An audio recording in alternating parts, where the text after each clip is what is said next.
Hey guys, Lorraine back with you with another card video. I know it's been a while, but I am back. Be working today with some Simon Says Stamp images. I'm going to be using my Simon Says Stamp Intense Black ink, some Distress Oxides in Speckled Egg and Peeled Paint. I've got some Copics out, and I'm going to be using R29, YG95, and RV04. I have of course, my blending brushes. Have a panel cut out from LDRS stitched rectangles, and I did use that second middle die. I also have my Lawn Fawn stitched hillside borders. I did get some stencil paper, so I used those to make my stencils for my hills, my rolling hills, so I'll be doing that. And then the Simon Says Stamp Heart Garden stamp set.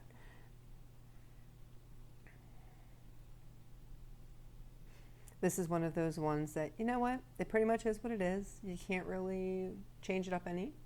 But I did like the image anyway, so I went ahead and bought it.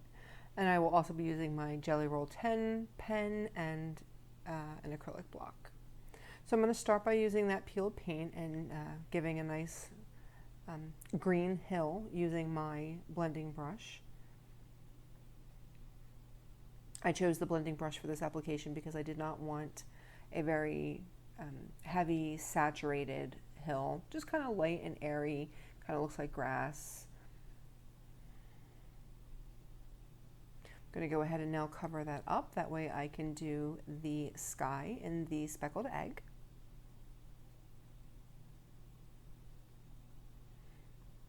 And again, with the light and the airy, kind of looks, you know, a little splotchy, like the sky sometimes looks. You know, you have those clouds.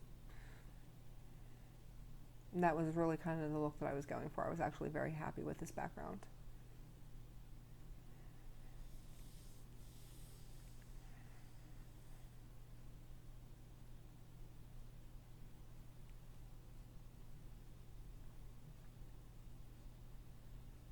So after that, what I am going to do is go ahead and stamp my image. And I had originally planned on using that acrylic block, but I decided against it. So I'm going to go ahead and throw it in my Misty. To secure that down, I am just going to use a little bit of my tape runner, tap it off just a little bit with my finger. I don't want it to be overly sticky, but yet sticky enough to hold in that spot. As you can see, it is still a little wiggly, but it is pretty secure. And I will go ahead and stamp this image using that Simon Says Stamp Intense Black ink, because I am going to use my Copic markers and color those hearts in, even though I have used the Distress Oxides as my background. Some people do have a problem with using their Copic markers on top of a Distress Oxide. I personally do not. I have not run into any problems. I have not ruined any of my nibs. I have not contaminated any of my colors. So I personally don't have a problem with it. Just be prepared that, you know, the word is, if you choose to do something like this, that you could potentially mess up the nibs on your Copics. Keep in mind, though, that the nibs are replaceable. So should you mess up a nib, you don't have to throw the whole marker away. You could just replace the nib. So I'm going to go ahead and take my Copics. I am not doing anything drastic here. One color for each thing. Coloring my leaves in green. Going to alternate my hearts between the red and the pink. Wasn't going for anything super fancy, super wonderful. Was actually just trying to get myself out of a creative funk. For those who don't know me personally, I actually work in the medical field, and for a number of months now, it feels like forever, I've actually been working as a case manager for COVID-19 cases in the local Department of Public Health here in the town that I live in, for private corporations, doing internal case management for their companies. One of the companies I work for is a biotechnology company. So I have really been hauling some tushy, working at some point 2 full-time jobs, upwards of 100 hours a week, doing nothing but dealing with COVID-19. And it is a little daunting at times. So like much of the rest of the world, I have found myself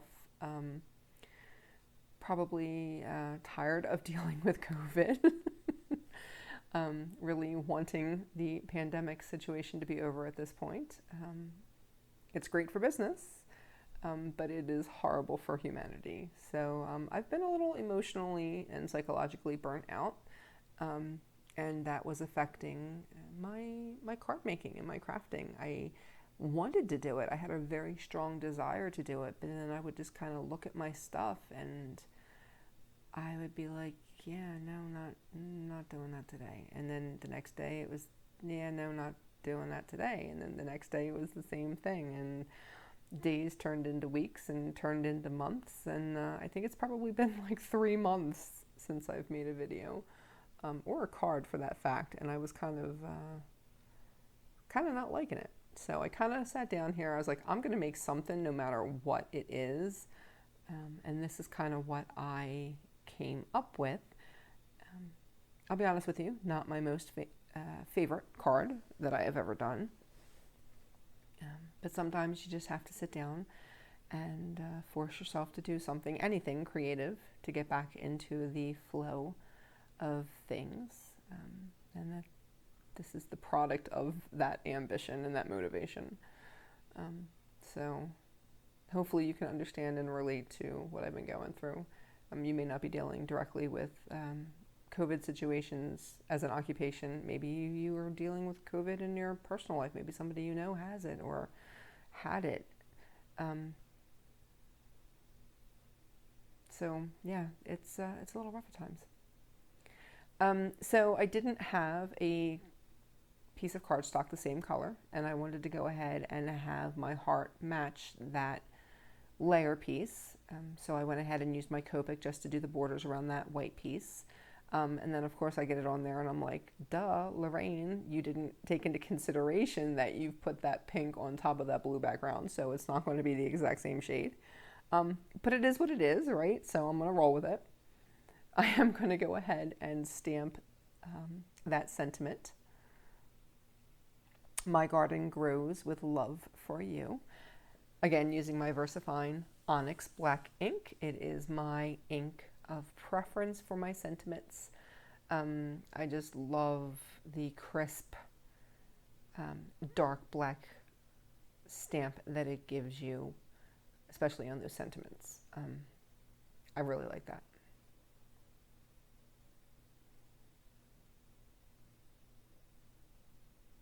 So I'm going to go ahead and apply my tape runner and put that on my card base. Again, I'm just using a normal, I guess actually I should probably put that on my layer first, huh? And then I'm going to put that on my card base. It's just a typical 4 1/4 by 5 1/2, 110 pound white card base, top folding like that, top folding in a landscape. Then I'm going to go ahead and use my jelly roll just to give some highlights on those heart flowers. Just give it a little bit more interest, kind of draws the eye to it and makes it look a little bit more natural, for as much as a heart flower would be natural.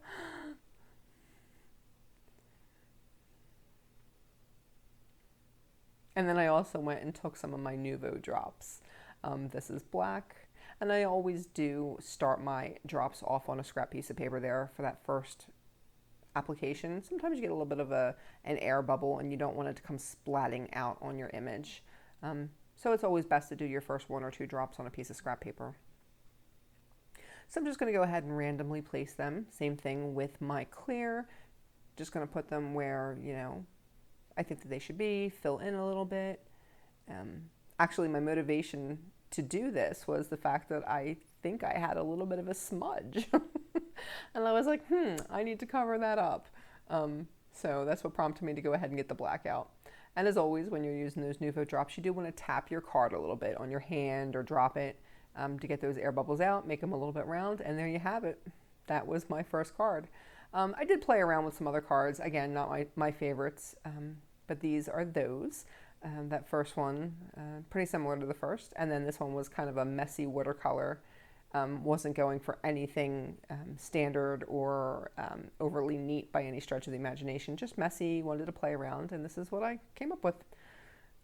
So hope you like them. As always, thanks for watching. Please subscribe if you haven't. If you'd like to continue to get notifications, click the bell. And I'll see you back for my next video. And I promise there will be a next video. Have a great day, guys. Bye.